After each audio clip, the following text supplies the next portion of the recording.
요한복음 20장 19절에서 23절. 이날 곧 안식 후 첫날 저녁 때에 제자들이 유대인들을 두려워하여 모인 곳에 문들을 닫았더니 예수께서 오사 가운데 서서 이르시되 너희에게 평강이 있을지어다.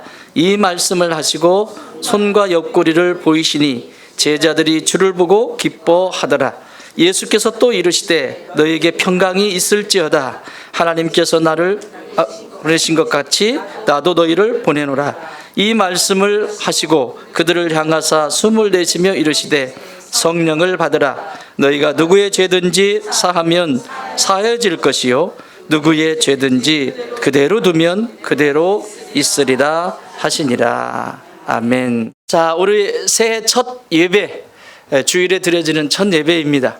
오늘 우리에게 이 말씀을 주시고 성령을 받으라 라고 하는 제목으로 하나님께서 우리에게 은혜를 주실 텐데, 이 말씀 통해서 다시 한번 이 새해, 이 한 해를 하나님 앞에 온전히 올려드리고 승리하시는 축복의 현장, 축복의 시간들이 되길 주님의 이름으로 축원합니다. 여러분, 삶을 살아오시면서 귀한 선물을 받아본 적 있으세요?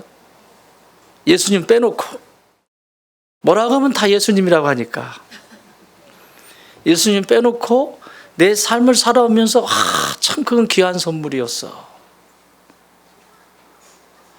야, 그 선물 참 지금도 잊을 수가 없어. 그 선물은 비싸냐 싸냐의 차이도 아니고, 떠들지 마세요 아저씨. 비싸냐 싸냐 차원도 아니고 가격으로 먹일 수는 없지만 내 마음속에 귀하다 있으시죠? 지난주에 설교 제목이 리멤버였는데, 그제 살아오면서 내 기억 속에 참 좋은 기억으로 남아있는 사건들이 참 많은 걸 알 수 있죠. 나는 내가 잘나서 산 줄 알았는데, 이게 모두가 다 하나님이 주신 은혜였구나 알 수 있는, 그죠?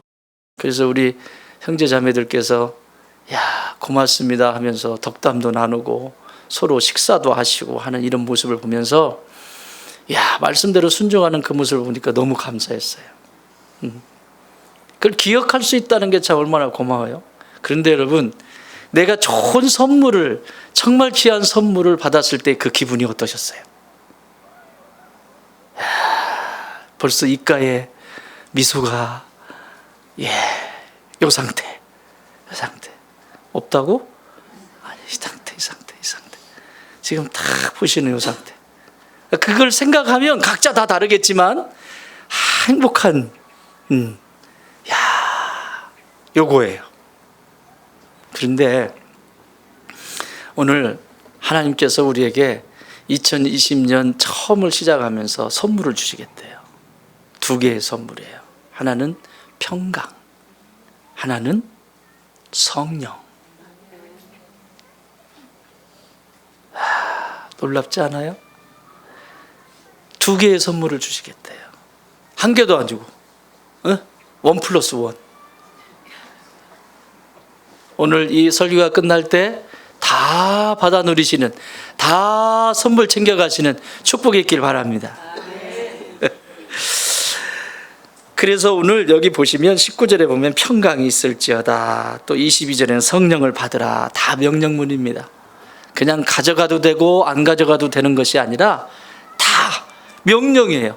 Peace, 평화로워라, 평화로워라, 네 안에서 평화로워라. Peace, 이렇게 나와요. Peace도 피스 나름이지만 조각조각 내는 사람이 있어요. Peace. 또 성령을 받아라. Receive예요. Receive. 명령이에요. 명령. Receive the Holy Spirit. 명령이에요. 받아도 되고 안 받아도 되는 것이 아니고, 평화를 누려도 되고 안 누려도 되는 것이 아니라, 예수님의 제자라면, 예수님의 생명이 있다면, 하나님의 자녀라면 이 두 가지는 무조건 가지고 있어야 된다. 이게 주고 싶으신 선물이에요. 2020년 새해 첫 예배를 드리시면서 여러분, 작년에 2019년에 끝나면 2020년에는 모든 게 다 새로운 것으로 시작돼야 되는데 2020년에도 2019년 것이 넘어와가지고 나를 힘들게 하고 어렵게 하는 것들도 있죠. 야, 이것도 무거운 짐이에요. 남아있죠. 자, 오늘 성경의 배경은 이렇습니다. 예수님께서 메시아라고 그래서 사람들을 모으죠. 사람들이 모이기 시작하죠. 그러니까 그 많은 군중들과 함께 시간을 보내면서 예수님의 12명의 제자를 선출합니다. 베드로부터 시작해서 가룟 유다까지. 그런데 이 12명의 제자들과 3년을 먹고 자고 또 하나님 나라를 가르쳐주고 그렇게 살아오세요. 근데 제자들이 가지고 있는 생각은 이분이 메시아이기 때문에 왕으로 오셨다. 그래서 저 로마, 우리를 지긋지긋하게 힘들게 하는 저 로마를 멸하고 왕으로 등극할 때 우리 한 자리씩 하고 딱 이제 포진하게 될 거야. 이런 마음이 있는 거죠. 그러니까 맨날 싸워요. 평상시에도. 이 자리가 크니 자꾸 이런 거 하거든요. 기적을 보니 떠날 수는 없고. 그래서 진짜 그런 줄 알았어요. 그런데 그만 그 위대한 그리고 전능한 무리를 걷고 문둥이의 문둥병을 고쳐주시고 소경의 눈을 열어주시고 그 넓은 들판에서 12광줄이나 남는 이 기적의 역사를 경험하고 보여주셨던 그 예수님이 초라하게 십자가에 못 박힙니다. 여러분, 십자가는 저주예요. 인간 쓰레기다 라고 하는 존재가 행해지는 사형법이 십자가형입니다. 얘는 교화가 안 돼. 도대체 바꿀 수가 없어. 여러분, 우리도 바꿀 수 없어 그러면 사형이라고 하는 언도를 내리죠. 도저히 바꿀 수 없을 때, 그래도 조금이라도 있으면 무기징역, 정말 바꿀 수 없다 사형, 이렇게 되는 거거든요. 근데 이 십자가형이 그런 거예요. 이거는 도대체, 그런데 여러분, 예수님이 그럴 만한 이유는 없잖아요. 그래서 인생이 아무리 처참한 밑바닥을 치는 인생도 예수님을 만나면 새로운 생명이 된다는 사실입니다. 이것이 복음이죠. 그래서 함부로 판단하지 마세요. 함부로 사람 욕하지 마세요. 그건 내가 할 수 있는 일이 아니에요. 도찐 개찐이에요. 다 똑같아요. 그런데 그 모습을 보면서 제자들은 실망을 해요. 죽었어요. 없어요. 미래가 사라졌어요. 여러분, 내일이 없다는 거예요. 어떻겠어요? 실감이 잘 안 나시나 본데. 자, 내가 갯돈을 실감나게 해줄게. 갯돈을 10억을 부었어. 10억을 부었는데 그 다음에 내가 갯돈 탈취해야 10억을. 그런데 사라져 버렸어. 바로 보는 앞에서. 막 실감이 나지 이제 막.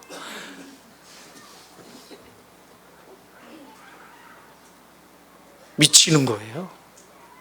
지금 제자들이요, 전부를 다 걸었어요. 베드로 배 버리고 금을 버리고 평생 수산시장 협회장이나 한번 해먹으려고 그랬는데, 수산시장 협회장 하려고 그랬어요. 모르셨어요?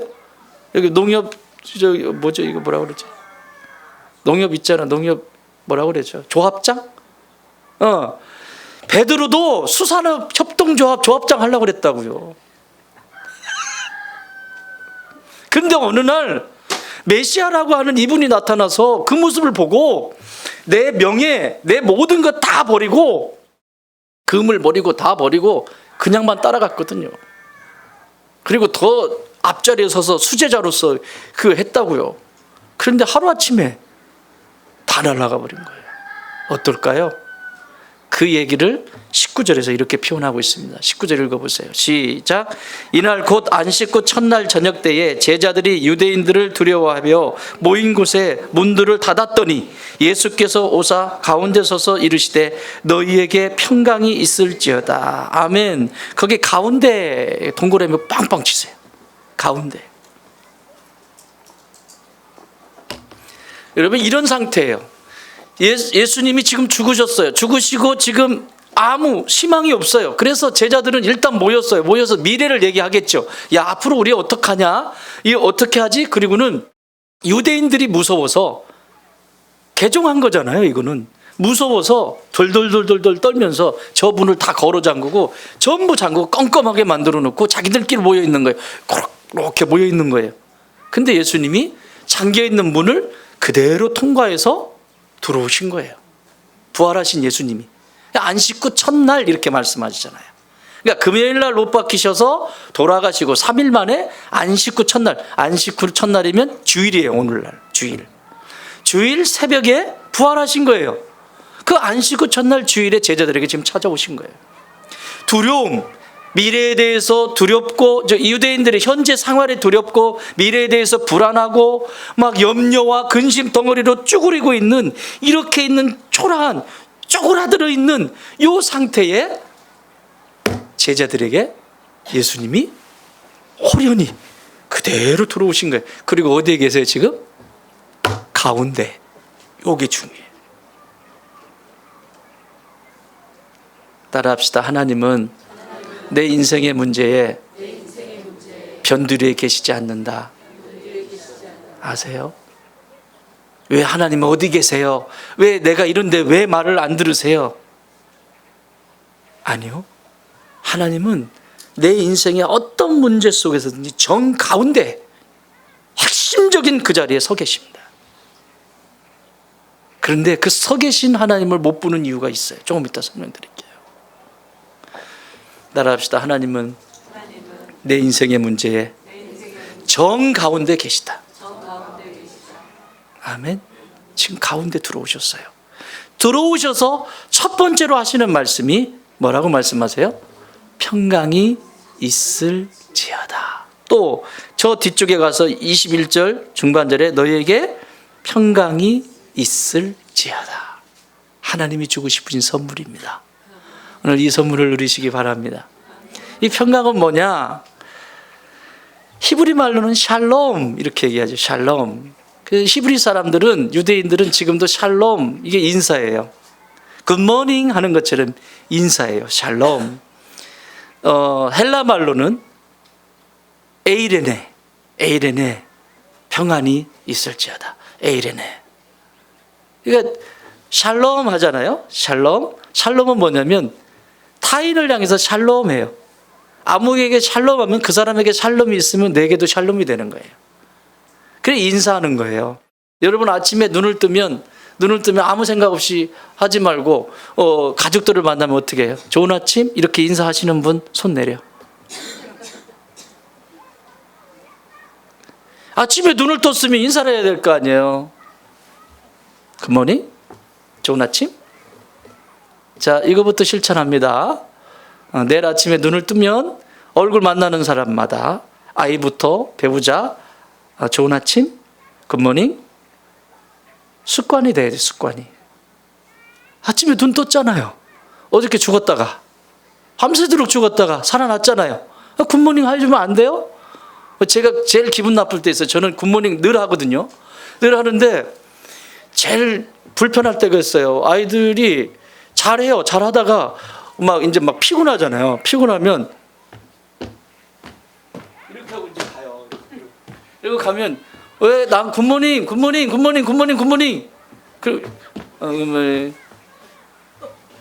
그럼 제가 억지로 가가지고 받아요. 굿모닝.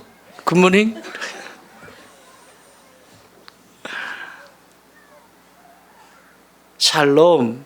이건 아주 축복입니다. 옆에 분 인사하세요. 샬롬. 좋은 땅 교회 가족들은 2020년 누구를 만나든지 교회에 올 때마다 그냥 안녕하세요. 안녕이라고 하는 말도 샬롬이에요, 사실은. 근데 조금 배운 여자, 배운 남자답게 샬롬 이렇게 하십시다. 샬롬. 네, 샬롬. 이 샬롬의 뜻이 무슨 다섯 가지의 우리 삶 속에서 뜻을 가지고 있는데, 평온, 번영, 잘 되어지는 거 있죠. 번영, 행복, 안전, 화합. 번영, 안녕. 이 안녕이라고 하는 말이 안녕하세요라는 편안한 안자잖아요. 그리고 이게 그 영자가 보면 집면자죠. 이 간머리가 이렇게 있는 게 집면제 밑에 마음심이 있어요. 그리고 그 밑에 밥그릇 그릇 명자가 있습니다. 그리고 그 밑에 뭐가 있냐면 이게 중요해. 고물의 정자가 있는데 그 고물의 정자는 고물의 정자가 아니라 식탁을 상징하는 거예요. 식탁.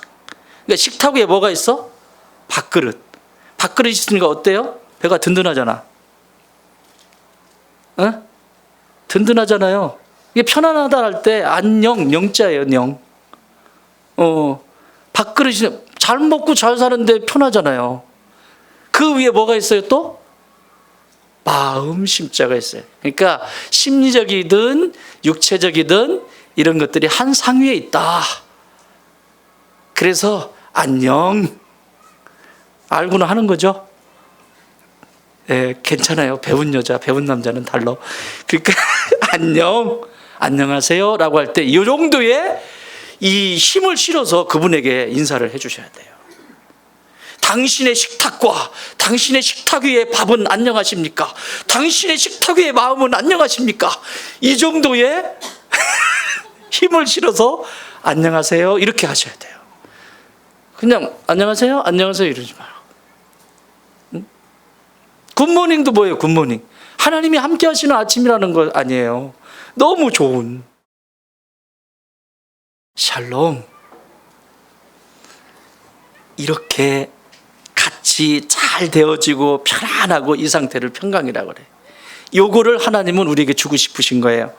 그래서 먼저 이 평안이 왜 어디서 주어지냐라고 묻는다면 가장 먼저 이 평안의 주체가 누구냐면 하나님이세요. 들어보실래요? 빌립보서 4장 7절에 이렇게 말씀하세요. 모든 지각에 뛰어난 하나님의 평강이 그리스도 예수 안에서 너희 마음과 생각을 지키시리라. 평강의 주인은 하나님이세요. 데살로니가전서 5장 23절에서도 똑같이 말씀하세요. 평강의 하나님이 친히, 누구의 하나님? 평강의 하나님이 친히 너희를 온전히 거룩하게 하시고 또 너희의 온 영과 심리적인 혼과 그리고 몸이 우리 주 예수 그리스도께서 강림하실 때에 흠없게 보존되기를 원하노라. 어떤 하나님이? 평강의 하나님이. 사랑하는 여러분, 평강의 주체는 하나님이십니다. 그래서 내가 평화로워야지, 나 편안해야지, 나 이제부터 편하게 살 거야, 나 이젠 다 뭐 자식이고 뭐고 필요 없고 다 뭐 필요 없고 나 이제 편하게 살 거야. 될까요? 안 될까요? 하나님이 안 계시면 될까요? 안 될까요? 안 돼요. 평강의 주체는 하나님이세요. 내가 하나님께 있을 때 평화로워지는 거예요. 평화, 화평 다 똑같은 말이에요. 그도 그럴 것이 이미 우리가 범죄하기 전에는 이미 하나님이 그렇게 하셨죠. 근데 범죄하고 난 다음에 인생은 이 평안을 잃어버려요. 하나님과 점점 멀어지면 멀어질수록 하나님과 있는 시간과 하나님과 간격이 멀어지면 멀어질수록 우리의 평안은 깊은 내면으로부터 올라오는 평안은 점점 소멸되어져요. 그래서 하나님과 가까이 있는 시간, 말씀을 통해서든지 기도의 자리든지 그 자리에서 하나님과 가까이 하면 할수록 그 평강은 내 것이 되는 거예요. 믿으십니까? 그럼요. 여러분, 평강이 있습니까? 네, 크게 일단 얘기하고 봐야 돼, 그지? 이 평강은 하나님과 가까이 있을 때 가능합니다. 이것을 이기게 하신 분이 하나님 평강의 주체이신데 그걸 뺏겼던 것을 누가 또 찾아주셨죠?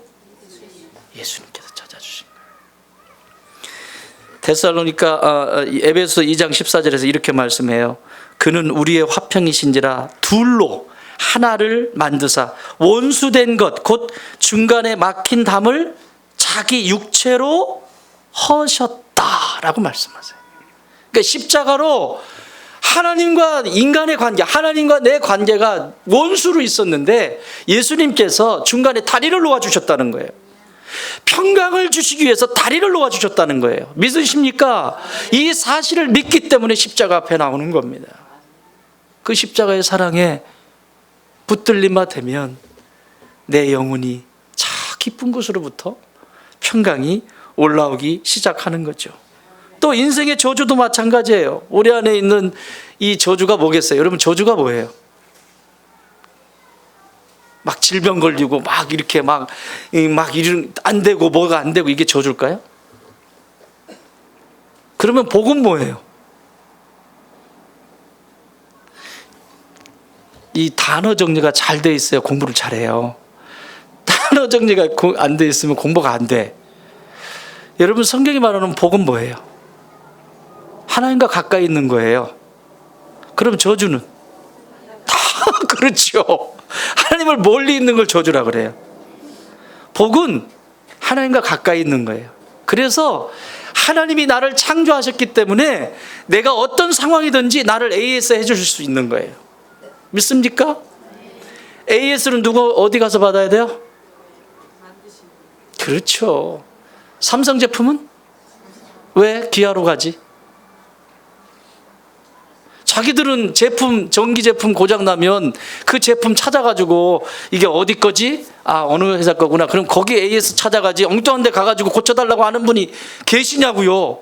있을 수 있어요. 성백은 집사님 여러분들. 있지만 뭐 똑같은 기계인데 고쳐주셔요. 왜 안 고쳐주세요? 네?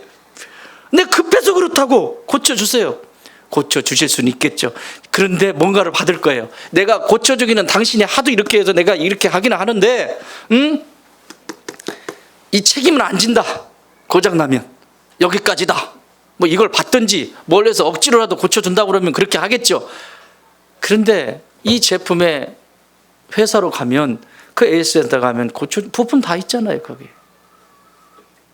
사람이 고장나면 어디로 가요? 아니. 자, LG 제품이 고장나면 어디로 가? 삼성, 현대, 기아. 사람이 고장나면 하나님이 어디 계셔? 왜 이렇게 오물쭈물해요?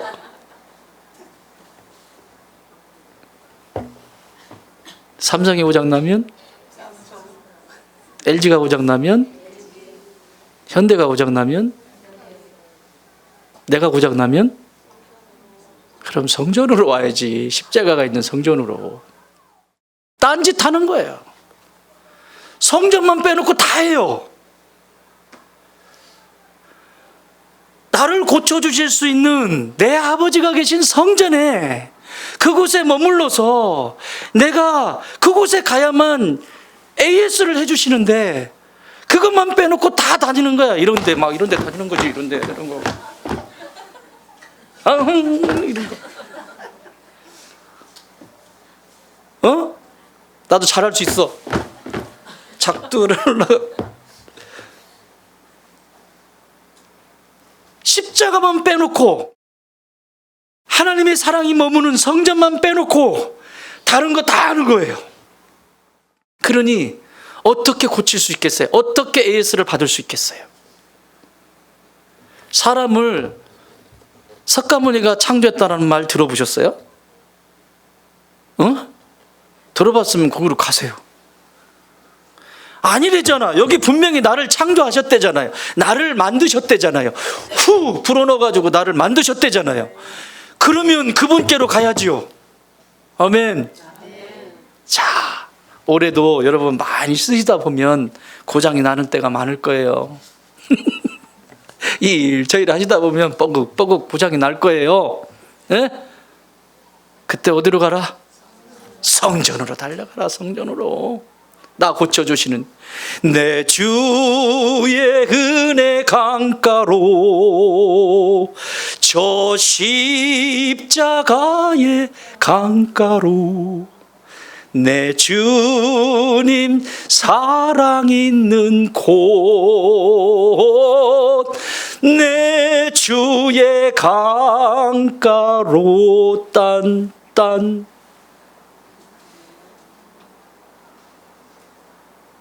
할렐루야. 얼마나 좋아요. 나를 내가 고장나면 고칠 수 있는 게 얼마나 좋아요. 근데 이거 또 공짜네. 아유, 더 좋아. 공짜는 이마가 다 벗겨지는데. 아유, 참. 이렇게 고쳐주신 거예요. 이렇게 고치셔서 내게 평강을 주신다고요. 믿으십니까? 그래서요, 평강의 주체가 하나님이시기 때문에 평강을 잃어버렸다. 그러면 성전으로 달려가요. 달려가서 고쳐주세요. 나 어디 아픈지도 모르겠는데 나 아파요. 그러면 우리 하나님이 고쳐주십니다. 위로가 필요하면 위로해 주시고, 수술이 필요하면 수술도 해 주시고, 그게 육체든 마음의 문제든 영혼의 문제든 우리 하나님이 넉넉히 치료하시는 의사 되심을 믿습니다. 그 다음에 선물이, 왜 이 선물을 주는 거예요? 평강을 주시는 선물인 이유가 있는데 여기 이렇게 써 있어요. 20절 후반절에 보면 평강이 너에게 있을지어다 그러시고 아버지께서 나를 보내신 것 같이 나도 너희를 보내노라. 우리에게 평강을 주시는 목적이 있는데 그 목적은 네가 먼저 평강이 있고 네 안에 있는 이 평강을 누구에게? 이웃에게 나눠주기 위해서 내가 너에게 평강을 준다는 거예요. 그래서 샬롬, 이 인사는 많이 해야 돼요.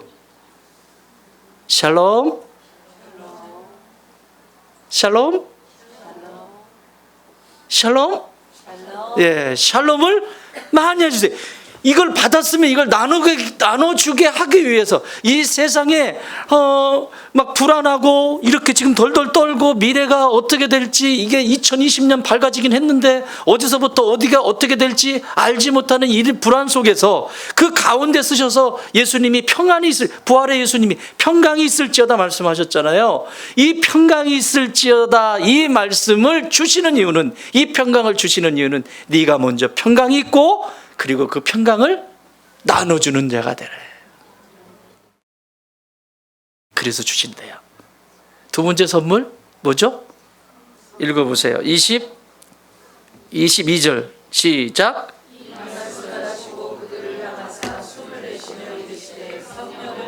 아멘.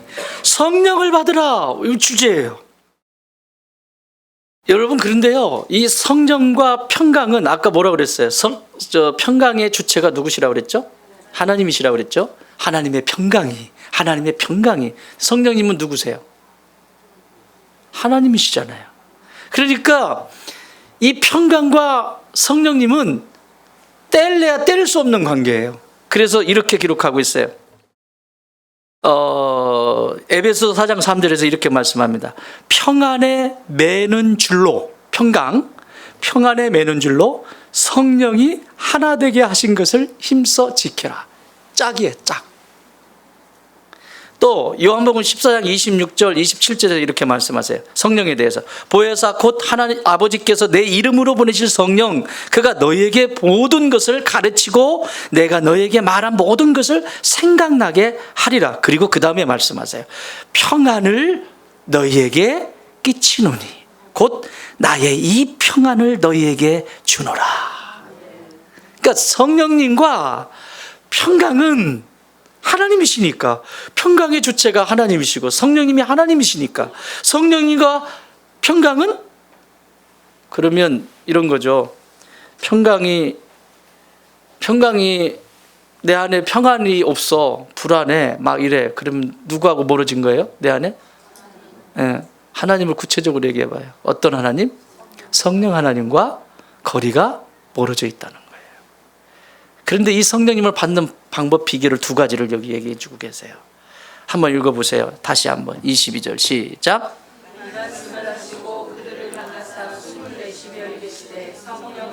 아멘.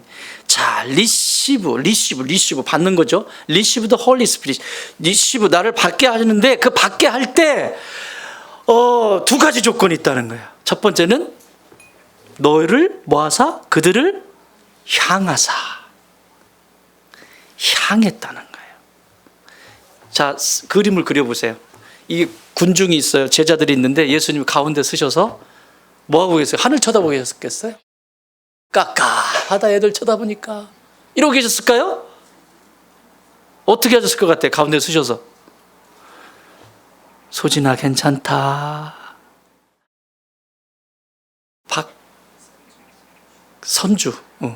선주야 괜찮다. 은하는 건너뛰고. 은하야 괜찮다. 광범아 괜찮다. 여러분 예수님의 눈빛을 한번 보세요. 향하셨다라고 하잖아요.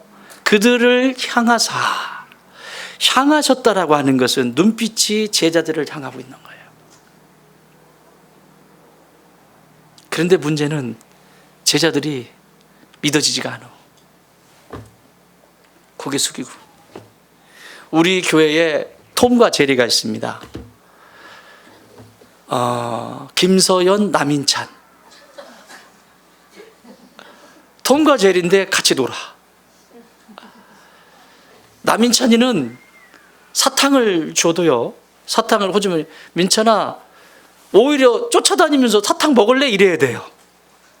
사탕 먹을래? 그래 관심이 없어요. 관심이 없어요. 그래서 사탕을 못 얻어먹는 거예요. 아들 잘 키워야지. 맛있는 것이 있어도. 근데 김서연, 이게 무슨 소리지? 이게 무슨 냄새지?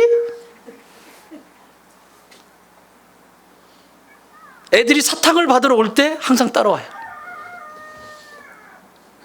이게 초점이 맞는 거지, 초점이. 예수님께서 지금 제자들을 향하여서 딱 있을 때, 그때 눈과 눈이 마주쳐야죠. 그래야 뭔 역사가 일어나지. 그죠? 자꾸 주님은 주고 싶으신데 고개 돌리고 있어요. 여러분 이거 진짜, 여러분 내가 대화하고 있는데 누군가 대화하는데 대화하는 사람이 내 얘기 안 듣고 기분 좋으세요? 그런데 대화할 때 그래서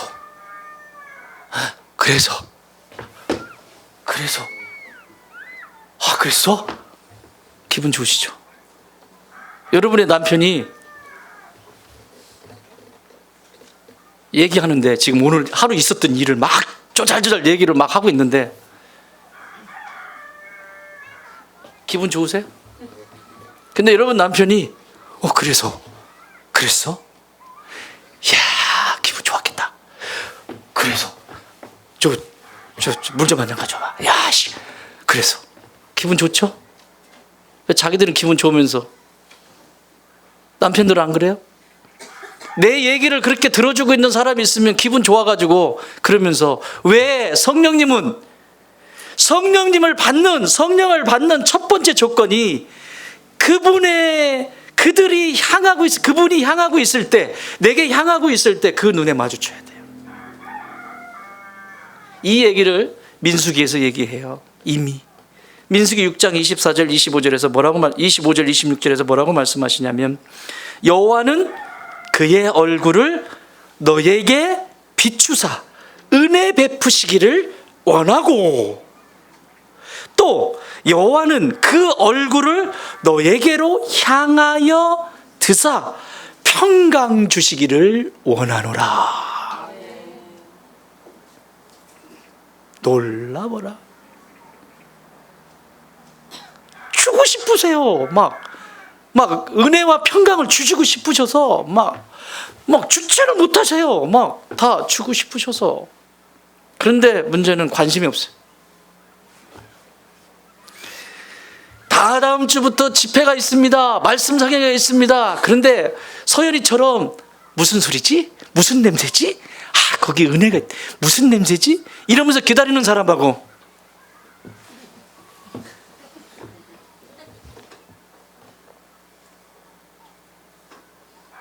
어떻게 같겠어요? 완전 다르죠.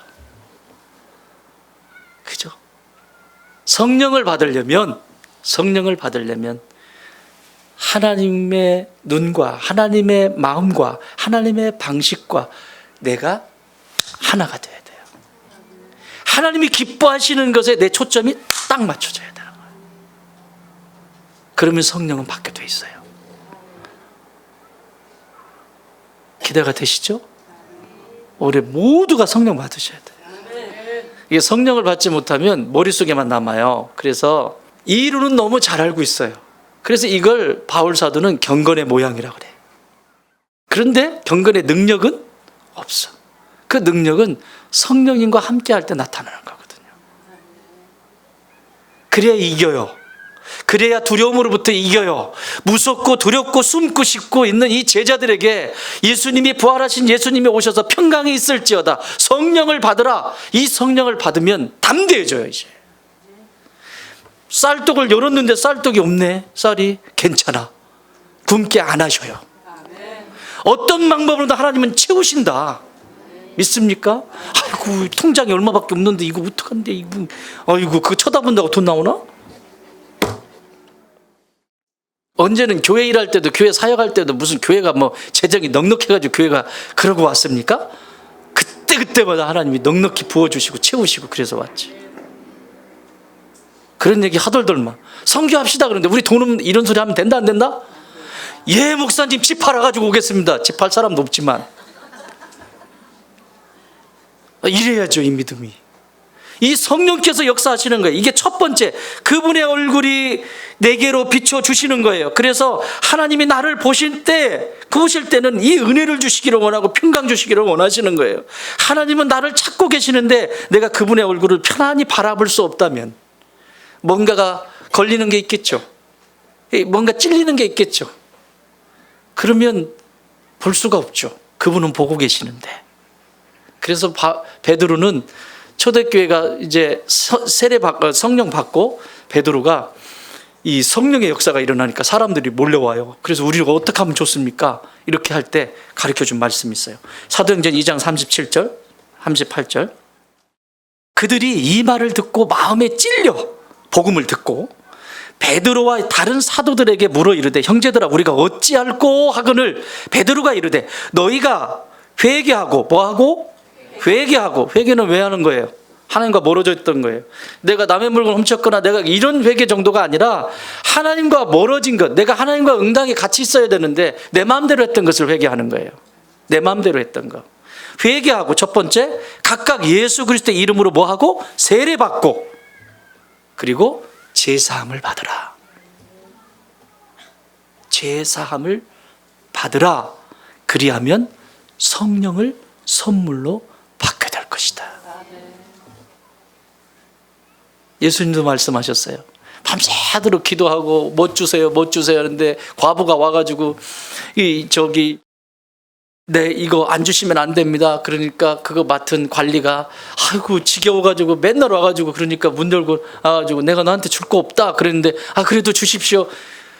없대니까 그래도 주십시오. 매일 오니까 관리가 어쩔 수 없이 줘버렸어. 이 비유를 얘기하시면서 뭐라고 말씀하시냐면 누가복음 11장 13절에서 너희가 악할지라도 좋은 것을 자식에게 줄 알거든 하물며 너희 하늘 아버지께서 구하는 자에게 성령을 주시지 않겠느냐. 최고의 선물이에요. 하나님이 우리에게 주고 싶으신 최고의 선물 성령. 그 성령을 선물로 받지 않겠느냐. 두 번째 조건이 그래서 여기 두 번째 조건이 거기 옆에 뭐라고 돼 있어요? 숨을 내쉬며. 이게 호흡이 비껴나가는 경우가 굉장히 많아요. 예수님께서 숨을 괜히 휴 하고 쉬셨을까요? 창세기 2장 7절 여호와 하나님이 땅에 흙으로 사람을 지으시고 그냥 진흙덩어리예요. 흙으로 사람을 지으시고 생기를 그 코에 후 하고 불어넣으시니 사람이 생명, 리빙 소울, 살아있는 존재가 되었다라고 말합니다. 무슨 얘기냐면 내가 하나님 없이, 성령님 없이 내가 신앙생활을 한다? 있을 수 없는 일인 거예요. 아무 능력도 나타나지 않아요. 성령에 의지하지 않고 그냥 살아가는 건 신앙이 아니라는 거예요. 살아있는 게 아니라는 거예요. 그냥 왔다 갔다 이러는 거죠. 근데 성령이 임하시면 생명, 리빙 소울, 그냥 계속해서 살아있는 어떤 존재예요. 그래서 그 사람이 하는 생각은 좋은 생각으로 꽉 차 있겠죠. 근데 똑같이 생각하는데 하루 종일 앉아가지고 못된 생각만 하는 사람 있잖아. 어떻게 하면 사기 쳐먹을까? 어떻게 하면 뭐를 어떻게 할까? 내가 어떻게 하면 저 인간을 골탕을 먹일까? 어떻게 하면 뭐 할까? 나쁜 생각만 할 거야. 이거는요, 숨을 내쉰다, 숨을 내쉬었다라고 하시는 것은 우리의 생각 속에 영의 생각을 하게 하신다라고 하는 거예요. 영의 생각, 하나님의 생각. 여러분 지금 무슨 생각하고 계세요?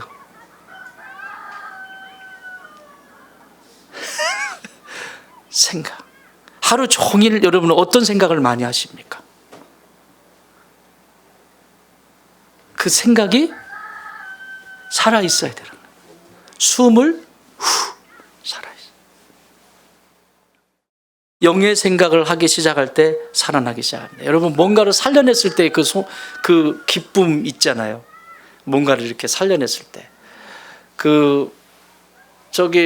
상학 집사님 기계 설비하다가 기계가 안 되다가 기계가 막 고민하고 있는데 뭐 하나를 딱 건드리는 기계가 돌아가. 어떠세요? 기분이 어때?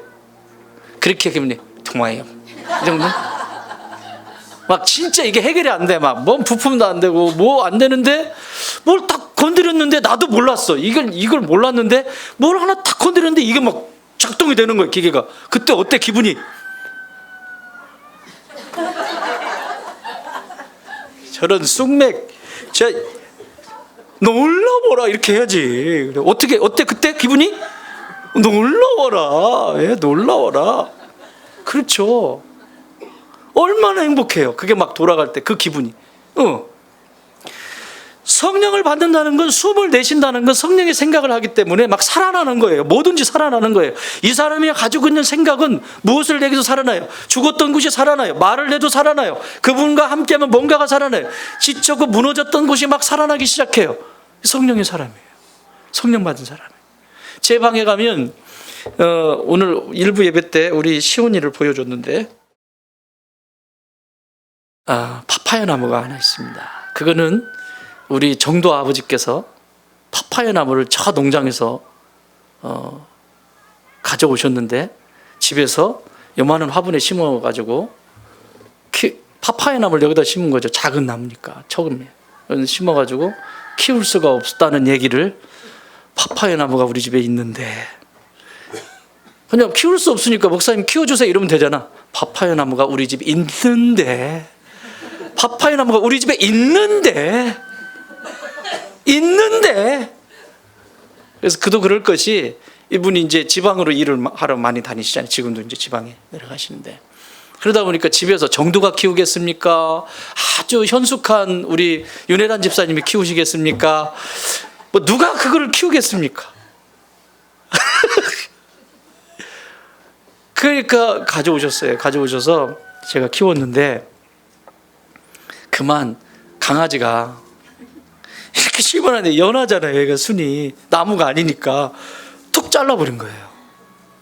막 가슴이 큰일 났다 이거. 있는데 했는데 그분이 죽으면 어떡해 이거. 있는데 그래가지고요, 주님 살려주셔야 됩니다. 그래서 이거를 이렇게 해가지고 잘라줬으니까 그냥 문득 한 거예요. 이게 밑에 그냥 입으로 그냥 탁 훑어버렸으니까. 그래서 기다렸는데 어느 날 물을 주면서 기다렸죠. 그랬더니 가운데 또 나를 실망시키는 듯한 가운데 구멍이 뽕 나는데 이제 썩어 들어가는 것 같은 거예요. 야, 이건 죽었다, 어떡하냐, 안 되는데 어떡하냐. 그런데 물 그래도 좀 조금씩 주면서 여름에 키웠어요. 그랬더니 옆에서 이렇게 새순이 하나가 나오는 거예요. 그래서 얼른 개가 안 닿는 곳으로, 그 애가 옆에서 이렇게 순이 나면서 이렇게 올라왔어요. 올라왔는데 이 등치하고 얘하고는 차이가 있죠, 물론. 그래서 지금도 반듯하게 이렇게 크진 않지만 옆에서 삐져나왔지만 이 생명이 차고 올라와가지고 내년 여름에 밖에 여름에 한번 밖에서 크고 나면 파파야가 열릴 것 같아요.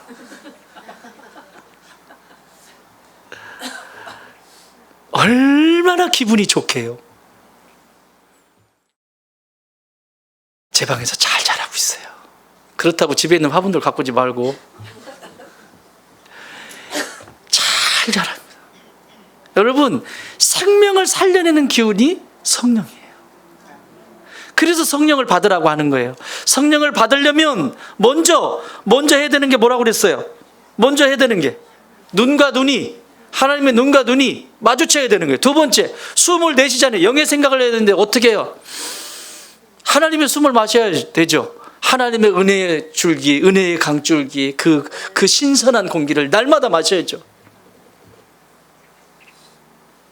숨을 내쉬, 영의 생각을 하게 되죠. 그래서 내 안에 성령께서 막 움직이시는 거예요. 그 안에서 이렇게 움직이시고 저렇게 움직이시고 계속 움직이시는 거예요. 말씀 정리합니다. 사랑하는 여러분, 2020년 우리가 시작이 됐어요. 여러분이 기대하는 것들 그대로 이루어지기를 원합니다. 그러나 제자들처럼 여전히 남아있는 산재되어 있는 문제가 있을 수 있고 두렵고 불안하고 염려가 있습니까? 그 정 가운데, 문제의 정 가운데 부활하신 예수님의 음성을 들으십시오. 평강이 너에게 있을지어다. 성령을 받으라. 꼭 붙잡으시고 성령 충만한 복된 한 하게 되기를 주의 이름으로 축원합니다.